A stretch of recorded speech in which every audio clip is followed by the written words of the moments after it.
Let's talk about the story of the day, which is Adam Silver weighing in for the first time on the scandal that has surrounded the Los Angeles Clippers. The Clippers, of course, according to reporting from Pablo Torre, may have arranged for a no-show job for Kawhi Leonard that has paid him $7 million per year over the last few years. A job that Kawhi, or endorsement deal that Kawhi did no endorsing for, did no sponsorships for, did nothing for it. Just to our knowledge base, just collected a check, and that was all she wrote. Adam Silver, after the Board of Governors meeting, spoke to reporters, and I thought some of his answers were predictable, like we're not jumping to conclusions.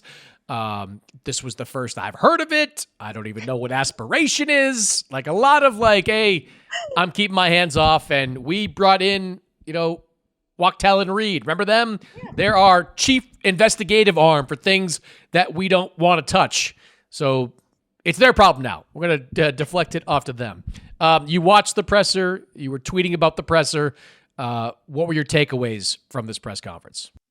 Well, part of what I was looking for in the presser was actual information.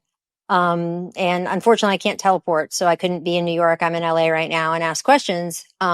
I would love to have known a little more about what happened in the Board of Governors meeting over the last day or two. No one asked that, and that's fine. They asked other questions, but I would love to have had that information because I think the dynamic between Steve and these other owners is important, not just in terms of the fabric of the league and what we're all talking about, but also in terms of how this investigation proceeds and then how the punishment proceeds. But I did think there were some really good questions asked. And I thought a couple of them centered around who has the burden of proof, right? Because that's been a little bit, the CBA isn't the clearest on that.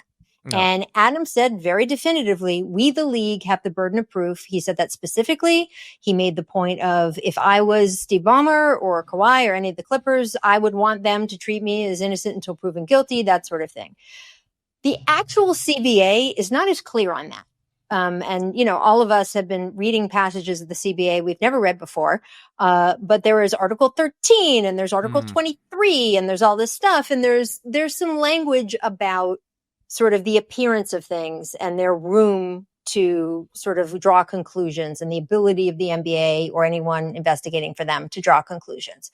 So that's interesting. I'm curious how that proceeds, whether the burden of proof completely really is on the NBA, and then what that burden of proof is. Because there's this idea of, quote, a smoking gun. And even Adam made the joke. He said, honestly, a smoking gun is circumstantial evidence, right? Unless you see the person he kind of lost me there, someone, but yes, it is. He said a smoking gun is you look at a gun, it's smoking because then you're like, oh, it's been shot recently, and then there's a dead body. It doesn't necessarily, it's not firsthand evidence, right? So I'm curious whether they need firsthand evidence, whether they need a bank transfer slip, whether they need an email, whether they need a recorded conversation, whether they need a text message, something like that, or whether hearsay evidence collectively is enough. And hearsay evidence is if there are enough people involved in aspiration who are in the position to know, who can say, I had a direct conversation with Steve Ballmer and this is what he told me, then that could be considered enough if you consider that hearsay evidence. Pablo, in his podcast, talked about 7 aspiration employees that he spoke to who all said to him that that was sort of the common knowledge around the organization, that this was a pay for play circumvention of the salary cap. Unfortunately, unless we know who those employees are and we know that they were in a position to know, you can have 7 employees who found out from the same person who heard it over a telephone sort of style thing from another person. It has to be someone who actually was in the room, who had the conversation with someone at the Clippers or someone with Steve Ballmer. So I'm curious what that burden of proof is, what it means, how much it really needs. And then John Hollinger of The Athletic, who, as we know, worked in the Memphis front office for quite some time and certainly knows the intricacies of the CBA. That was one of his jobs. Pointed out that it's an arbitration situation if it really comes down to it. If the league needs to give a penalty and the Clippers are not accepting of that penalty, it goes to an arbiter. It's not up to Adam Silver. And so the arbiter has pretty clear sort of qualifications of, is it circumstantial evidence versus is it hard evidence? Is it that? Is it that? It's all spelled out in the CBA. And if it doesn't reach a certain level of hard evidence, there are 2 tiers. And Adam Silver can only discipline within that first tier. He can't go to the second tier of loss of draft picks. So some of the technicalities that were discussed today were actually pretty interesting to me, because this is the stuff that's actually going to matter. We can sit here and point fingers and say this about Kawhi or that about no-show or whatever.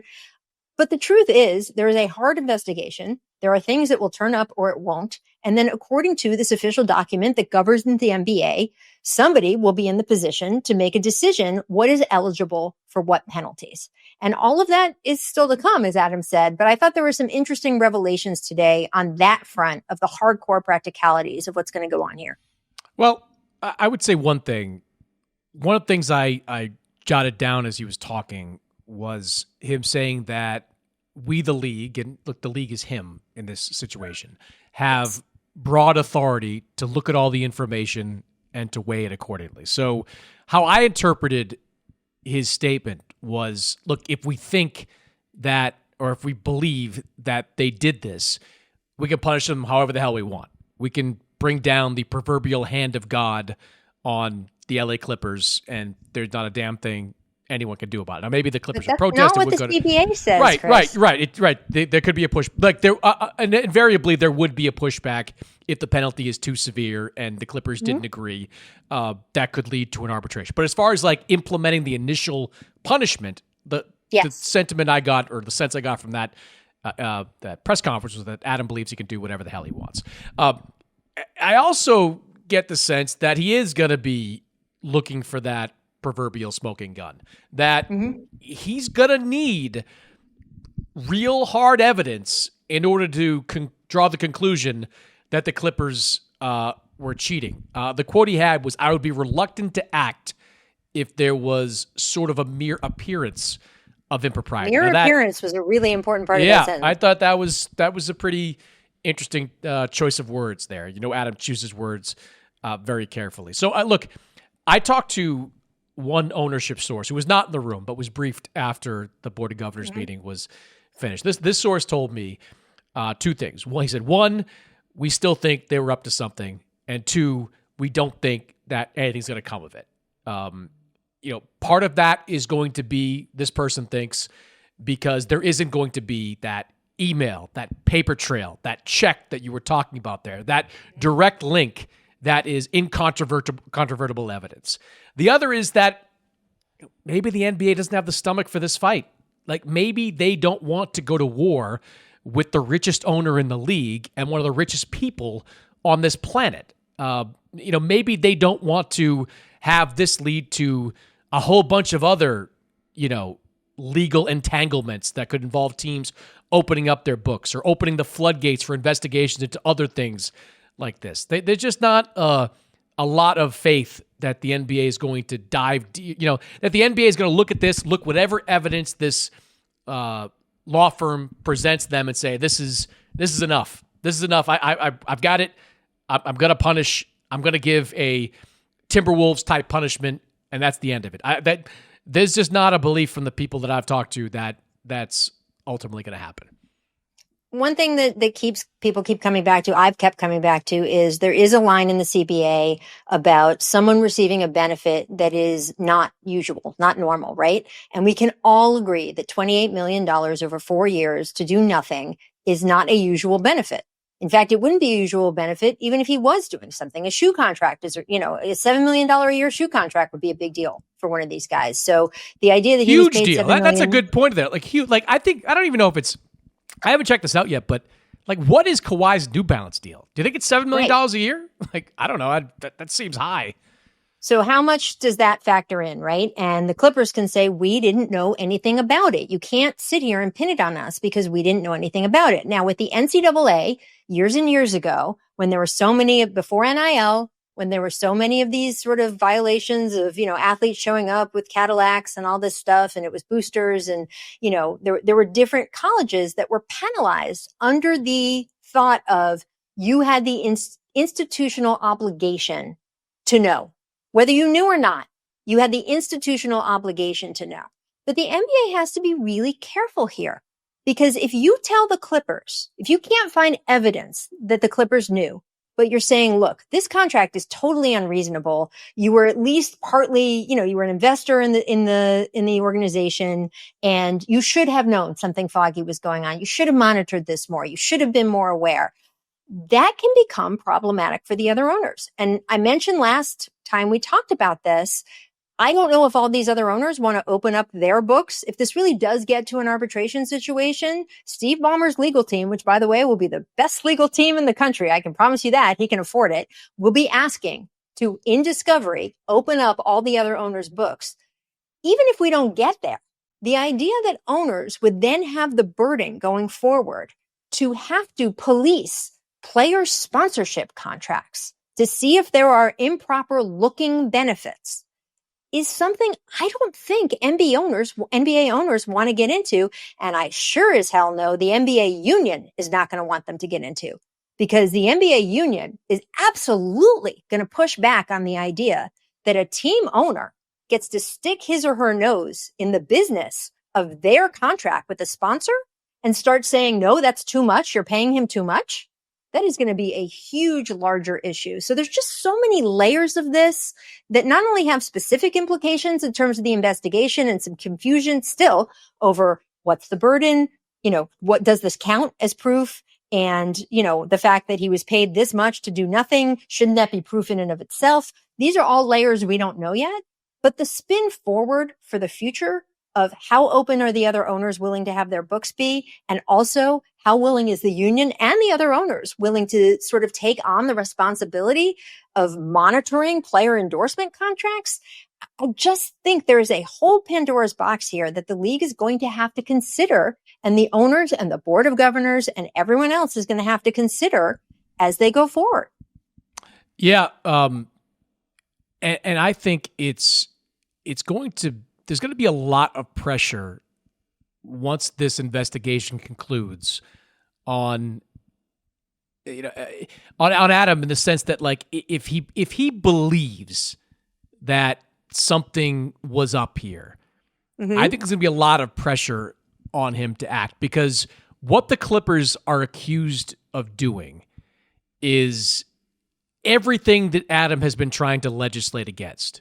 A big market, deep-pocketed owner spending his way to success. And that's what this looks like, right? Like, this looks like Steve Ballmer found a workaround, right? Like, where... Can I tell you why I'm laughing? Hold on. Like, he found a workaround where you have a opportunity to get Kawhi Leonard at a lesser rate, which, as I think we talked about last week, takes some money out of the owner's pockets. Like, that is luxury tax penalties that are not paid by the Clippers. On top of that... That's a great point. On top of that, there are machinations that you have by Kawhi taking less money. Remember, at the time when he took less money on this new deal, it was framed as Kawhi doing the right thing for the team. So they could re-sign James Harden, so they could re-sign Paul George, so they could do a whole bunch of things. Like, I mean, all kind of baloney. But that's how it was framed at the time. Like, what were the Clippers able to do because Kawhi took a little bit less cash? That would be the question I'd be looking at. Like, they signed a bunch of guys after Paul George did that sign and trade. Were they able to do any of it because Kawhi took a couple of bucks less? I mean, I think that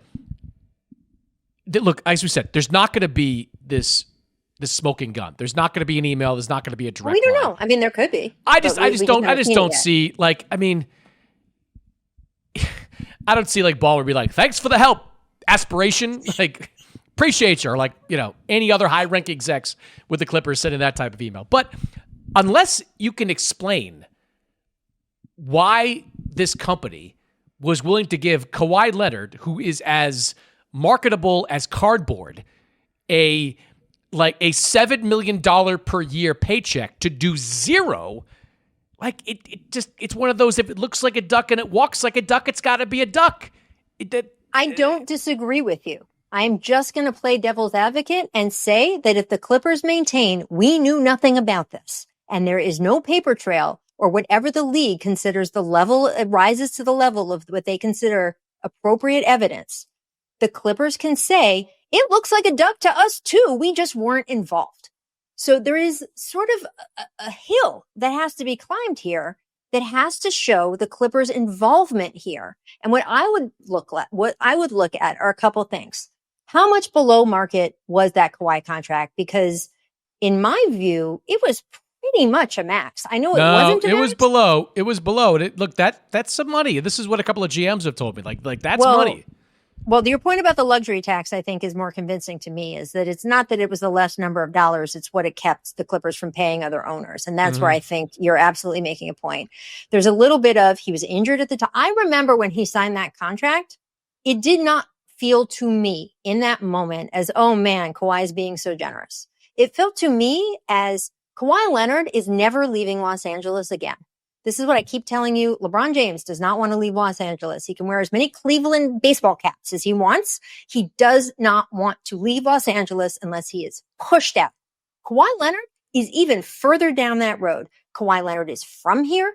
He wants to be here. His family is here. Extended family is here. He is a creature of habit and routine. He does not want to leave LA. I don't know how many other teams, and there was some reporting about some other teams' interest, but I don't know how many other teams would have really pursued him and given him more money on the free agent market because of his injury history. He was injured at the time. Like there were injuries all around his playing. And what you said just now, and the reason I was laughing in the middle of your very actually salient and intelligent point, is you talked about the Clippers' success. The Clippers haven't had success with Kawhi Leonard.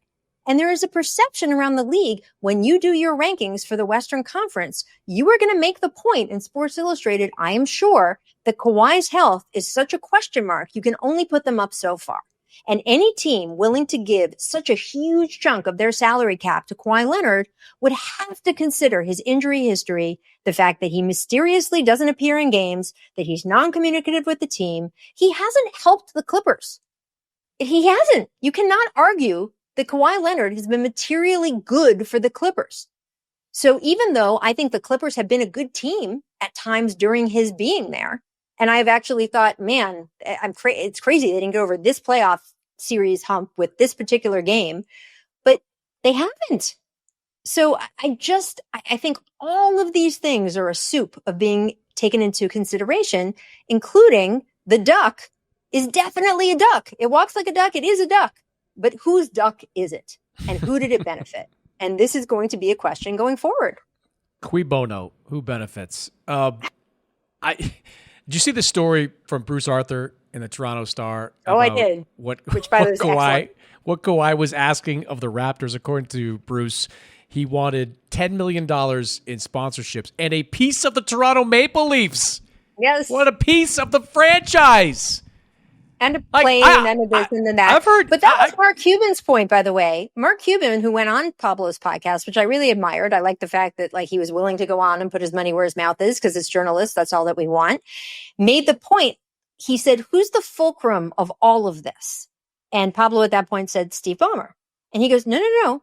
It's Uncle Dennis. That's a straw man debate. That's a straw man. Well, look, you can say it or not, but what happened in Toronto had absolutely nothing to do with Steve Ballmer. Correct. Yes. But whether Uncle Dennis is the one going and asking the Raptors and asking the Lakers and asking the Clippers. And by the way, the Raptors said no and the Lakers said no.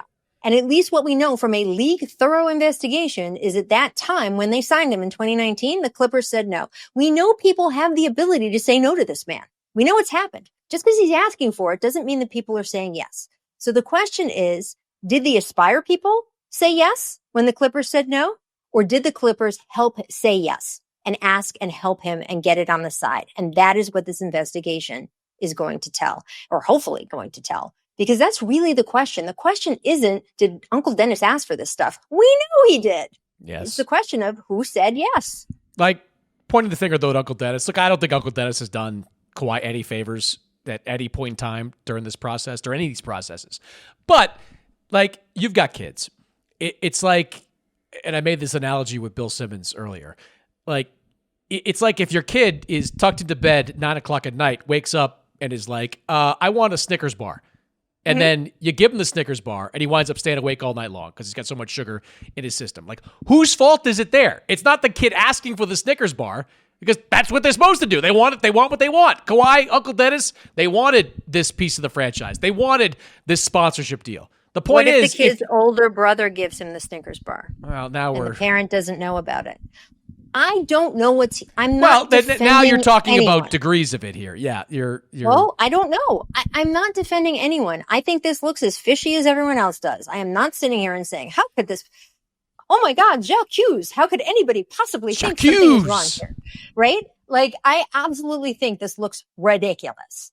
However, I'm just trying to deal in reality of what an investigation might turn up, what the burden of proof is going to be, who's going to have it, and what they can show in terms of what the violations are according to this CBA, and then who has the ability to enforce it, and the other the board of governor members, what are their interests here? One question I'd love Pablo Torre finds out, because he's so good at this. He's such a good investigative journalist.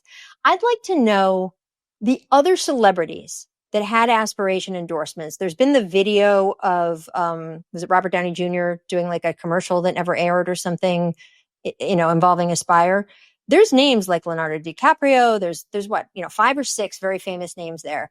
Was anyone else given an endorsement contract that they didn't do anything for? I'd be curious about that, because if every single other person did something and Kawhi didn't, that's interesting to me. And then if 3 other people had, quote, a no-show job, that's interesting to me. The Boston Sports Journal did some really interesting reporting, sort of kind of showing both sides. One side was that they reported that Uncle Dennis and Kawhi had a side deal on top of the deal with Aspiration of stock, $20 million in stock. That, by the way, they didn't actually get $20 million because the company went bankrupt. Zero. Yeah. That was the idea.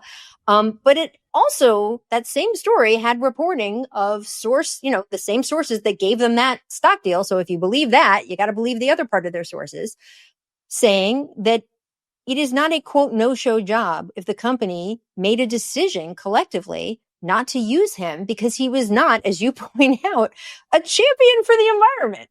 That this, according to that story, this endorsement deal was foisted on the leadership of this company by the founder, that they didn't have the chance to review it, that they didn't have the chance to vote on it, that they were just told by the founder, this is happening. Now you can argue that's more evidence that the founder had a side deal with the Clippers to pay Kawhi under the table. Or you can argue the founder just decided to do this for all the reasons people who love to be around celebrities decide to do things. And the people running the organization were like, we don't want to use a guy for an environmental company that cares nothing about the environment. I don't know. So I want to know, what did Leo do? What did the other people involved in those big names list do? Because that information would be useful either way. In either direction, it would be useful. Oh, what we do know, though, is that all those guys made a fraction of what Kawhi Leonard made. Like, I think the way Pablo reported it out was Kawhi's number was bigger than all the other numbers combined, basically. Like, his it's a duck, Chris. And look, hey, somebody should ask Leo. He's got a movie coming out. Can we get an entertainment reporter to check in and be like, so, Leo, what's it like to work with Paul Thomas Anderson? And did you do anything for Aspiration? Your thoughts on Kawhi? Did you have any conversations? What did it feel like working with Kawhi Leonard? Yeah, quote. Like I look at, there's going to be a lot of smoke around this. I also am very curious to know at the end of all this who this law firm talked to. Like, I hope they get a chance to talk to Kawhi. I hope they can talk to Uncle Dennis. I hope they can talk to Aspiration execs and employees. Like, where's Joe Sandberg? Is he in jail yet, or is he, owing a lot of money to the federal government? The one of the founders. By the way, Steve Ballmer is required to talk to them. I don't know if Kawhi is, and I don't know if Kawhi Aspiration is either, certainly isn't. So we'll see if people want to come forward. Look, I think that if they conduct the kind of long investigation that they have conducted in the past with Donald Sterling, with Robert Sarver, they should be able to come up with at least the same sources that Pablo had. You should be able to get to employees. And you obviously can see every email and every text that the Clippers sent, throughout the last couple of years. I just wonder if they can get to the top of the top with Aspiration. Like, I would want to interview Joe Sandberg and ask him what's up. Like, you tell me what happened here in your version of this. What happened here? I'd want to know that from him. I don't know if they'll get there, but whenever this final report comes out, the first thing I'm going to look for is who they talk to. If they did their due diligence, if they got to Kawhi and they interviewed him and he's like, I didn't do anything wrong. They told me here's the $7 million. They didn't ask me to do anything. Same thing with Uncle Dennis. All right, I'll accept some of that. But if you're not talking to everybody here, don't tell me you did a thorough investigation. Don't tell me you dug in as best as you could. You got to go all in for something like that. I have a question for you. Yeah. Is it better for the NBA for the conclusion of this investigation to happen and have this wrapped up before the All-Star game at the Clippers Intuit Dome? I don't think or is it better be. for them for it to just be an open question and then any penalties or findings come later? I actually don't know the answer to that question. I think it's 6 and 1, half dozen the other. I would think after is probably better. Look, the second Adam stands up there at the podium at All-Star Weekend, it's going to be a topic, probably more so because the LA media will be more engaged on that particular topic. They're not going to be talking about a new format. They're going to want to know where the investigation stands with Steve Ballmer and the Clippers because it affects the LA sports team that's there. But based on the timelines of these last investigations and based on the significance of this one and the number of outside pieces that are potentially involved, my guess is that next summer we're just getting around to a resolution. Really? You think it's going to be that long? I think we're deep into the next offseason before we have it. And I think we should be. I don't think you look, if it took Pablo with a small staff 7 months to come up with what he did, I'd like to see them take just as long with their staff to come up with whatever they're going to ultimately come up with. Well, hats off to Pablo, by the way. I feel like he's gotten a lot of attention for this, and that's great. But just from two journalists, I would say this is great journalism. And I hate the messenger killing some. There's a lot of kill the messenger out there with him. Like, you don't got this, you don't got that. He got a lot. And he opened the question. And by the way, he has an opinion that he's right, that this was a cap circumvention. I don't have that opinion yet. I don't have enough evidence. I'm not really talking about his opinion. I'm talking about the fact that he found all of these questions that clearly the head of the National Basketball Association think are good enough questions. He is launching an investigation. So I appreciate that as a journalist, regardless of the conclusions. Maybe nothing comes out of this. I still think it's important to ask the questions. That's good journalism.